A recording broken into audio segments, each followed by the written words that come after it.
Kazwa muri yeZimbabwe zita rangu ndoitwa Advocate Willard Madzimbamuto, citizen vari kuseke constituency Mashonaland East Province muno mukati menyika yeZimbabwe mukati mezuva ranhasi.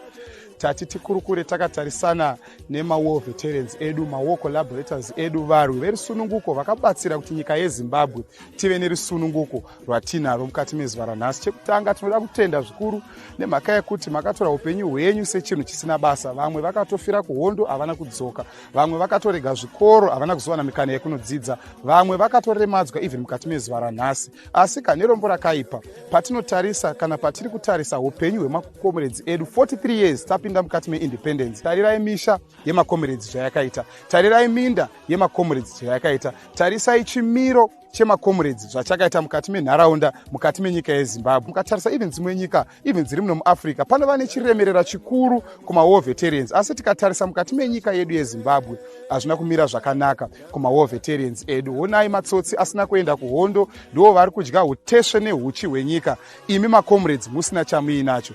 Onai ka even ma-offer letters acho vamwe vari kuramba vachitorerwa. Tiri kuti mukati megore ra2023 tinogona kurigadzira pamwe chete kuburikidza nekuvhotera mukomana Advocate Nelson Chamisa. Vamwe vanogona kuvunza kuti zvino pane kutyisidzirwa kuripo, zvino minda inogona kutorwa, ma-offer letters aya anogona kutorwa, tingaita sei? Hapana kana dambudziko. Mukomana ari kuti chine inonzi Buru Mango strategy iri kumakomrades, yellow mukati green kunze. Misangano yavo endai, zvibhagera zvavo sumudzai, mbeu torai, mafertilizer torai, zvese itai. Asi kana moenda kunoisa X hapana chinokuonai, hapana chinokutyisai. Isai X pamukomana pamuchaenda muballot box. Shoko iri ngarifambe kuma-war veterans pamuchange muchitaura ma-WhatsApp group menyu, pamunosangana kumisangano, pamunosangana kuma-field day, pamunosangana even pamashops. As ma-war veterans ngatigadzirei nyika tive nechiriremerera chinokwanisa kuti chidzoke kumakomrades.